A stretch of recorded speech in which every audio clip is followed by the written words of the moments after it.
Morning, my dear student. You are most welcome to my basic English grammar class. Hope you are well by the grace of Almighty God. I am also well. Today, our topic's name narration. I will discuss this topic in 5 different parts. Today's first part. So, let's start. Look at the board. Narration part 1. Before starting the complete discussion on narration, I like to analyze what is narration and what are direct and indirect narration. Narration এর বাংলা অর্থ হচ্ছে উক্তি। narration দুই প্রকার, direct narration এবং indirect narration।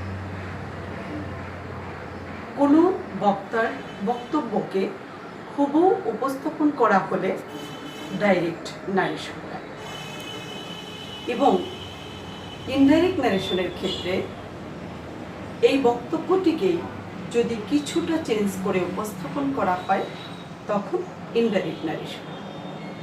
তাহলে direct narration এবং indirect ন্যারেশনের পার্থক্যটা তোমরা বুঝতে পেরেছ।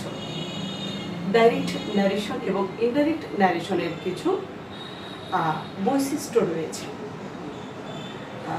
যেহেতু ডাইরেক্ট ন্যারেশন এবং ইনডাইরেক্ট ন্যারেশন এক্সামগুলোতে দেখা যায়, কখনো কখনো তোমাদেরকে ইনডাইরেক্ট থেকে ডাইরেক্টে রূপান্তর করতে হয়, আবার কখনো কখনো ডাইরেক্ট থেকে ইনডাইরেক্টে রূপান্তর করতে হয়। এ কারণে তোমাদেরকে একটি স্পিচ দেখে এটা ডাইরেক্ট স্পিচ না ইনডাইরেক্ট স্পিচ এটা আইডেন্টিফাই করতে জানতে হবে। আর যখনই ডাইরেক্ট এবং ইনডাইরেক্ট ন্যারেশনের বৈশিষ্ট্যগুলো তোমরা আইডেন্টিফাই করতে পারবে তখন তোমাদের জন্য এটা অনেক সহজ হয়ে যাবে। এখন ডাইরেক্ট ন্যারেশন চেনার বা বৈশিষ্ট্যগুলো কী হতে পারে? Look at the board. Direct ন্যারেশনের একটি এক্সাম্পল দেখতে পাবে। He told me I need you. সে আমাকে বলল আমার তোমার সাহায্যের প্রয়োজন। তো ডাইরেক্ট ন্যারেশনের বৈশিষ্ট্যগুলো যদি আমরা অ্যানালাইসিস করে দেখতে পাবো, ডাইরেক্ট ন্যারেশনের ক্ষেত্রে ফার্স্ট লেটার, রিপোর্টিং স্পেস এবং রিপোর্টেড স্পেস দুটি পার্ট। ফার্স্ট লেটারটি এখানে আপার কেস বা ক্যাপিটাল লেটার, এখানে একটি কমা থাকবে রিপোর্টেড স্পেসের আগে এবং ইনভার্টেড কমা থাকবে। এই সকল বৈশিষ্ট্যগুলো ডাইরেক্ট স্পেসের ক্ষেত্রে। আর ইনডাইরেক্ট স্পেসের যে বৈশিষ্ট্যগুলো সেটা হচ্ছে ইনডাইরেক্ট স্পেসের ক্ষেত্রে নো ইনভার্টেড কমা, ওখানে কোনো রকম ইনভার্টেড কমা থাকে না, এবং তিনটি বিষয়ের পরিবর্তন করতে হবে ইনডাইরেক্ট স্পেসের ক্ষেত্রে। সেটা হচ্ছে পার্সন পরিবর্তন, টেন্স পরিবর্তন এবং নিয়ারেস্ট ওয়ার্ড চেঞ্জ, নিয়ারেস্ট ওয়ার্ডগুলো এর পরিবর্তন। এই তিনটি বিষয় পরিবর্তন এর নিয়ম ভালোভাবে জানলে সহজেই ডাইরেক্ট থেকে ইনডাইরেক্ট স্পেস করা সম্ভব। আশা করি তোমরা ডাইরেক্ট এবং ইনডাইরেক্ট ন্যারেশনের বৈশিষ্ট্যগুলো ক্লিয়ার করতে পেরেছ। এবার ইনডাইরেক্ট ন্যারেশন করার জন্য যে প্রিকন্ডিশনগুলো রয়েছে, দ্যাট মিন্স পার্সন পরিবর্তন, টেন্স পরিবর্তন এবং নিয়ারেস্ট ওয়ার্ড চেঞ্জ, এই পরিবর্তনটি কীভাবে করতে হবে আমি সেই জিনিসগুলো পর্যায়ক্রমে তোমাদের সামনে অ্যানালাইটিক্যালি তুলে ধরব। ফার্স্ট অফ অল, পার্সন পরিবর্তন। পার্সন পরিবর্তনের আলোচনার আগে আমি একটি বিষয় তোমাদেরকে ক্লিয়ার করতে চাই। ন্যারেশনের দুইটি অংশ, একটি হচ্ছে ইনভার্টেড কমার ভিতরে এবং আরেকটি ইনভার্টেড কমার বাহিরে।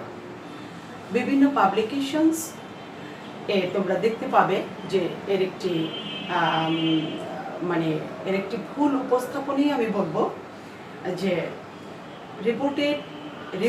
যে ইনভার্টেড কমার ভিতরে যে অংশটি থাকে তোমরা তাকে রিপোর্টেড স্পেস বলো, আর বাইরের অংশটিকে রিপোর্টিং ভার্ব বলো। তো রিপোর্টিং ভার্ব বলা নিয়ে একটা অবজেকশন রয়েছে এবং অনেক যুক্তিযুক্ত এটা। আমি সেটা এই প্র্যাকটিক্যাল যে এক্সাম্পলটি এখানে রয়েছে এর মাধ্যমে ক্লিয়ার করব তোমাদের কাছে। Suppose he told me I need your help, এটা ডাইরেক্ট স্পিচের একটি উদাহরণ। এবার এখানে যে দুইটি অংশ রয়েছে ইনভার্টেড কমার ভিতরে এবং বাহিরে, ইনভার্টেড কমার ভিতরের অংশটিকে রিপোর্টেড স্পিচ বলে, রিপোর্টেড স্পিচ, আর বাইরের অংশটিকে রিপোর্টিং ভার্ব বললে ভুল হবে। এই দৃষ্টিকোণ থেকে এখানে সাবজেক্ট ভার্ব অবজেক্ট তিনটি শব্দ রয়েছে। আমরা কোনোভাবেই পুরো অংশটিকে রিপোর্টিং ভার্ব বলতে পারি না, কারণ এখানে যে সাবজেক্টটি রয়েছে এটা ভার্ব নয়, একটি মাত্র ভার্ব এখানে রয়েছে, সেটা হলো টোল্ড। তো which is the correct? Reported স্পেসের বাইরের অংশটিকে আমরা রিপোর্টিং স্পেস বলব এবং রিপোর্টিং স্পেসের অন্তর্গত নির্দিষ্ট ভাগটিকে রিপোর্টিং ভাগ বলব। আশা করি আজকের আলোচনা থেকে এটা নিয়ে তোমাদের কোনো কনফিউশন থাকবে না এবং রিপোর্টেড স্পেস এবং রিপোর্টিং স্পেসের ভিতরে পার্থক্যটা তোমরা ক্লিয়ার হতে পেরেছ। এবার যে আলোচনাটা মোস্ট ইম্পর্টেন্ট ন্যারেশন প্র্যাকটিসের ক্ষেত্রে সেটা হলো পার্সন পরিবর্তনের নিয়ম। পার্সন পরিবর্তন করতে গেলে যেটি করতে হবে, সাবজেক্টের বেসিক যে তিনটি ফর্ম রয়েছে সেটা জানতে হবে।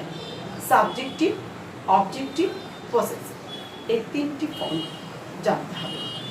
পার্সনের তিন প্রকারের, first person, second person, third person. এখানে যে ফর্মগুলো সাবজেক্টিভ রয়েছে এগুলো অবজেক্টিভ এবং পসেসিভ ফর্ম। আমি আলোচনা করছি সাবজেক্ট। ফার্স্ট পার্সনের ক্ষেত্রে আই এর অবজেক্টিভ, আই এর অবজেক্টিভ এবং পসেসিভ ফর্ম।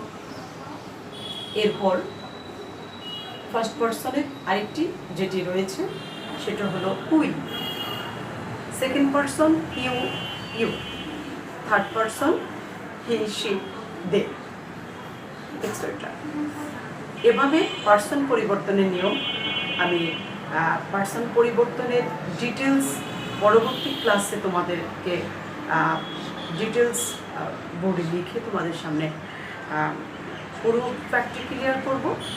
আজকে আমি শুধুমাত্র আলোচনাটা চালিয়ে যাচ্ছি। এরপর টেন্স পরিবর্তনের নিয়মটি, এটা সবচেয়ে ইম্পর্টেন্ট একটি জায়গা। টেন্স পরিবর্তনের ভালোভাবে প্র্যাকটিস করলেই ন্যারেশন করার ক্ষেত্রে অনেক ইজিয়ার হয়ে যাবে। টেন্স পরিবর্তনের নিয়মটি লক্ষ্য করো। প্রেজেন্ট ইনডিফিনিট ডাইরেক্ট স্পিচের ক্ষেত্রে যদি প্রেজেন্ট ইনডিফিনিট টেন্স থাকে এটাকে পরিবর্তন করে করতে হবে পাস্ট ইনডিফিনিট। প্রেজেন্ট কন্টিনিউয়াস হলে পাস্ট কন্টিনিউয়াস। প্রেজেন্ট পারফেক্ট ডাইরেক্টে থাকলে ইনডাইরেক্টে হবে past perfect. Present continuous, present perfect continuous. Similarly past ইনডিফিনিটের ক্ষেত্রে ইনডাইরেক্টে হবে past continuous. Past indefinite, past perfect, sorry past indefinite থাকলে হবে past perfect, past continuous, past perfect continuous. এরপর ফিউচার টেন্স বা modal verb future in the past. That means shall থাকলে should, will থাকলে উড, মে থাকলে might হবে এবং must থাকলে এক্সেপশন দেব, মাস্টকে আমরা হ্যাড টুতে পরিবর্তন করব। এই ছিল টেন্স পরিবর্তনের নিয়ম, ন্যারেশন এর আলোচনা, আজকে যে বেসিক জিনিসগুলো, এখানে টেন্স পরিবর্তনের নিয়মটি আমি তোমাদেরকে বোর্ডে লিখে উপস্থাপন করলাম। পরবর্তী ক্লাসে আরও দুইটি যে বিষয় গুরুত্বপূর্ণ যে ফ্যাক্ট ন্যারেশন প্র্যাকটিসের ক্ষেত্রে, সেটা হলো পার্সন পরিবর্তনের নিয়ম এবং নিয়ারেস্ট ওয়ার্ড চেঞ্জ কীভাবে করতে হয় এই নিয়মটি। তো এই দুইটি জিনিস পরবর্তী ক্লাসে আমি তোমাদেরকে উপস্থাপন করব তোমাদের সামনে। আর পাশাপাশি একটি বিষয় যেটা খুব পসিবল ওয়েতে শর্ট টাইমে এই আইটেমটি ক্যাপচার করার জন্য যেটা বেশি জরুরি সেটা হলো প্র্যাকটিস।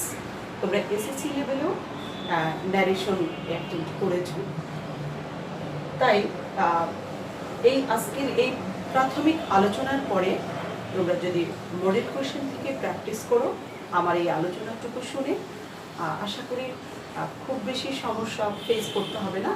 বাকি যে সমস্যাটুকু আছে আমার পরবর্তী ক্লাস কমপ্লিট হওয়ার পরে তোমাদের জন্য অনেকই সহজ হয়ে যাবে। আজ আলোচনা এখানে শেষ করতে চাই। Stay safe, keep learning, god bless.